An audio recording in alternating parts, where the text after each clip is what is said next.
Well, as everyone can see, I've got nothing in the garage right now. The garage is empty behind me.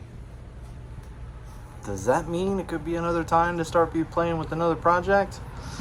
I believe it could be. I'm sitting here actually looking at it, and I did put up for a while to see if anyone could guess what I got, and I had to tell some of my closer friends. They're excited, but today you get to find out what I got. Let's go check it out. Well, here we are. You've probably seen the intro. You kind of know what's going on. We made a new purchase. We've got another project that we're gonna start working on.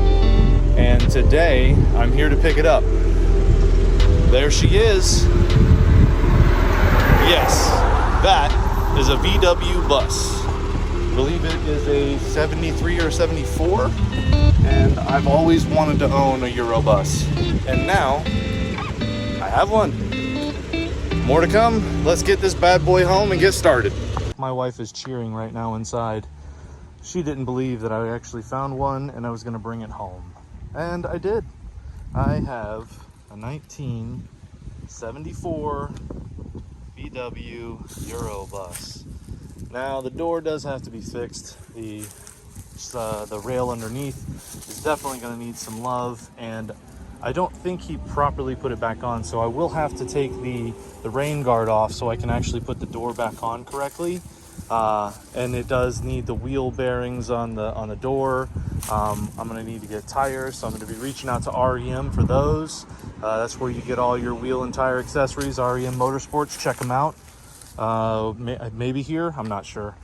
But why am I so happy? Most of the vans that I looked at, or buses that I looked at, they did not have a running engine. This one runs. I actually drove it around and was pretty excited. You know, probably gonna pull it, clean it up. We're gonna clean up inside there for sure. And we got some life to breathe back into this, but it's gonna be a blast. Woohoo! Well, it's in the garage. I didn't record a lot of it because both myself and my wife were outside fangirling and fanboying that we actually have this thing. I did take the time to take the sliding door off because I did want to inspect some things. The sliding door definitely needs a little bit of help, and this bottom channel, here you can see it, this channel here we get to work on. Many fun things to work on, so I'll probably have a list of things to plan out. Definitely rust prevention, so not a lot of rust. There is a little bit of rust. We're gonna get some kills and rust stop on it, and then we're gonna work on it. I'm gonna clean up this rail here. We're gonna get the door back on, and then we're gonna start working on the big things. The tires, like I spoke about before, the brakes, and I may go ahead and pull the engine out just to check everything, and then take the time to just clean it all up, go over all the wiring. I definitely do want to order some either odd gauge wire or 4-gauge wire and rerun the power lines. We've got panels to replace inside, but I want to get this thing roadworthy first, and then the adventure of making it beautiful again into a nice little beach cruiser. I think we have settled on beach cruiser with a white top and a baby blue bottom. Just amazing. There's more to come. I just had to take a second to sit down because, like I said, I pulled the door off, and I got the door off here and inspecting more of the stuff. Just looking over the box of parts that I found, which is cool. Oh, and we got stuff to do a tune-up. The interior is in such great shape. It is mind-blowing. Oh. So, see, we have some floor work to do, which I definitely have ideas for that. We're going to kill all the rust, but all in all, it is really not bad. But I will peel back. We're going to end up peeling back all of this rubber flooring and everything. We're going to check everything underneath because, you know, we're probably going to find something. I do want to tighten up this. We're going to check out the shifter linkage and all that. Do all the brakes, play with and fix a lot of the wiring. It does look a lot of original wiring. We have panels that we're going to remake, and we got, again, rust down here to clean up, but oh, Heaven. I have my own bus. So cool. I can't wait to explore more. Well, here we are on another day, and I am to the point where I do have to pull the Jeep in now. The clutch is pretty much done, I guess. We're gonna find out because I'm gonna take you on that journey with us. But I do have to put the door, which I did grease some of the rollers and stuff. I got all that working again, so now I'm gonna attempt to put the door back on and pull this out.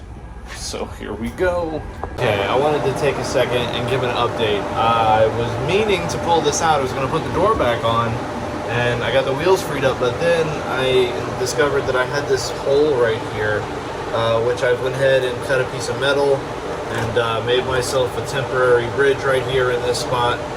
So hopefully now I can put the door back on and actually pull this thing out so I can get started on the Jeep. Woo! Oh man. Well, we'll get there.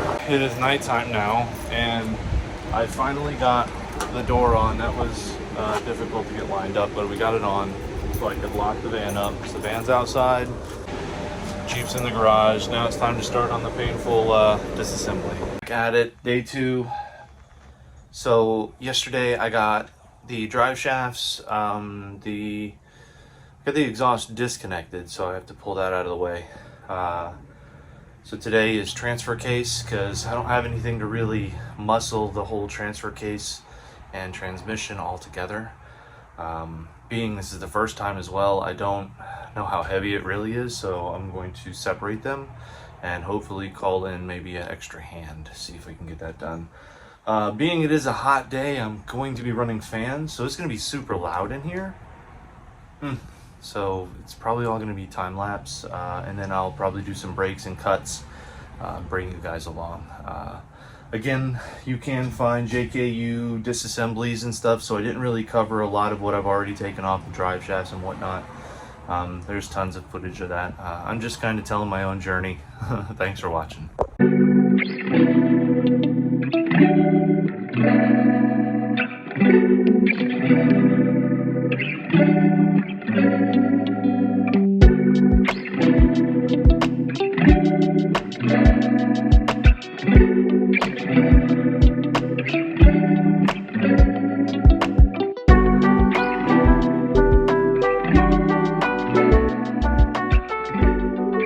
Okay, so it's been tedious getting to this point, and I forgot to take a pausing point because I was taking mental health breaks and a lot of swear words. I turned the time lapse off a long time ago, but that is the new flywheel in place.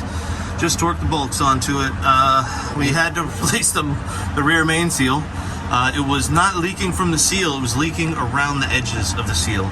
So next is to put in this cool clutch that I got sitting over here. Oh boy. Oh boy. So we got to put this in, and that's where we're at. There's a quick little update.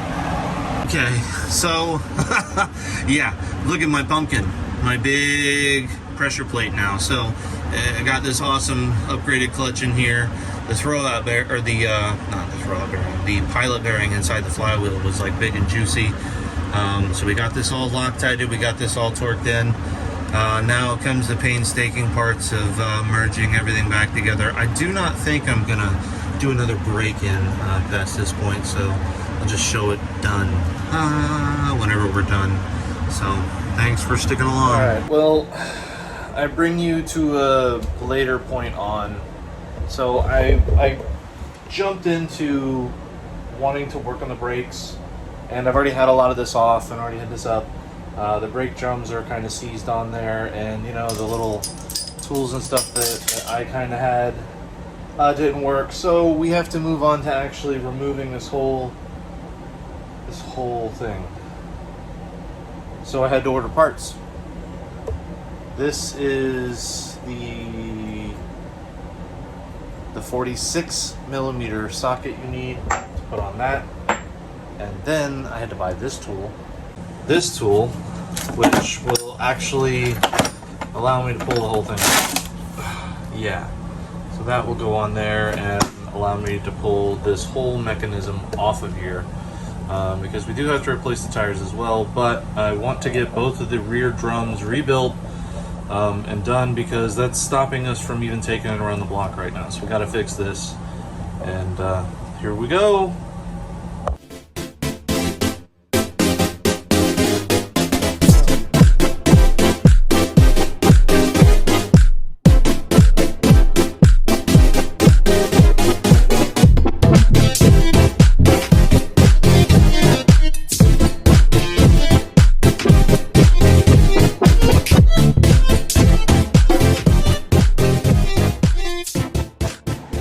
Oh man, quick update. It's been several hours. I turned the time lapse off whenever the thing ate this tool.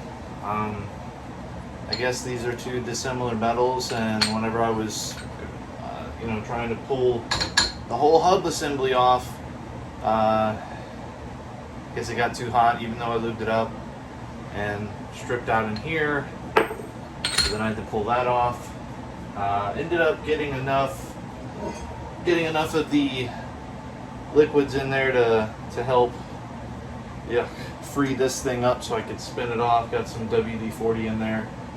There's still quite a bit of pad on here. I mean, they're definitely messed up, and the screws down here are locked, so I've got to pop all this out and clean it off. But I mean, I spent way more time than I wanted to. That's why it was so difficult to get off, because they're not collapsing back in, so they're kind of sprung out. I have a feeling that the other one's going to be the same battle. So that's it for tonight, working on this. So I'm going to soak all this down, and then we'll come back tomorrow and finish doing the brake job on this side. Whew. That was way more work than I thought it would be.